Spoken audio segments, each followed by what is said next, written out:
Hai, bersama saya lagi, Mat Arif Lisukun. Tahu tak program potong royong tu apa?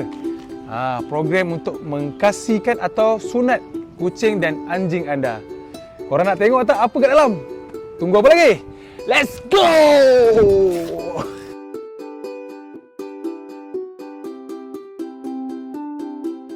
Saya Natasha Lee, Director untuk Star Pets Animal Clinic. Kita bekerjasama dengan SPCA Selangor untuk mengadakan potong royong seperti hari inilah.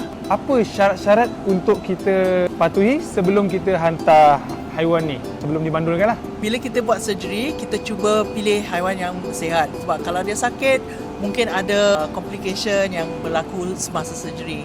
Syarat kedua adalah kita ambil umur dari 3 bulan ke atas ataupun mengikut saiz 1 kilo ke atas. Adakah program ini efektif dalam mengawal populasi haiwan terbiar dalam Shah Alam ni? Dalam pandangan saya lah, program pemandulan adalah cara yang efektif selaginya ada cooperation daripada penduduk dekat Shah Alam inilah. Sebab kami dah tahu banyak yang stray dekat jalan ini bukan sahaja dari stray population. Ada yang memang ada penjaga, memang ada rumah tapi diorang yang terbiar dekat luar.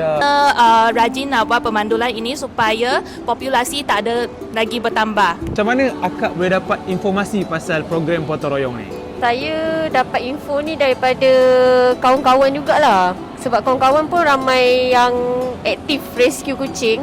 So ramai yang suggest. Kawan yang suggest. So lepas tu kita tengok dalam website SPCA tu lah. Adakah program ni membantu sedikit sebanyak dari segi kos lah? Sangat. Sebab 50 tu susah nak dapat. Sebab kalau betina 100 lebih. Kat luar lah. Kat luar 100 lebih. Kalau kat sini 50 tu memang jimat banyak. Memang sangat membantulah sebab kalau dekat klinik swasta biasanya dalam 100 ke 150 kan kos tu. So kalau potong royong ni kira dapatlah murah sikit kan. Kak rasa akak akan menyokong tak untuk mewar-warkan next event potong royong ni? Saya memang selalu wawarkan jugalah. Saya memang selalu bagi tahu dekat kawan-kawan. Saya yang event ni ada tapi kena booking macam tu kan. Saya memang support event ni lah. Memang sokong sepenuhnya lah kan. Kalau boleh macam yelah tiap-tiap bulan ke macam tu. Terima kasih MBSA. Terima kasih MBSA. Terima kasih MBSA. Terima kasih MBSA.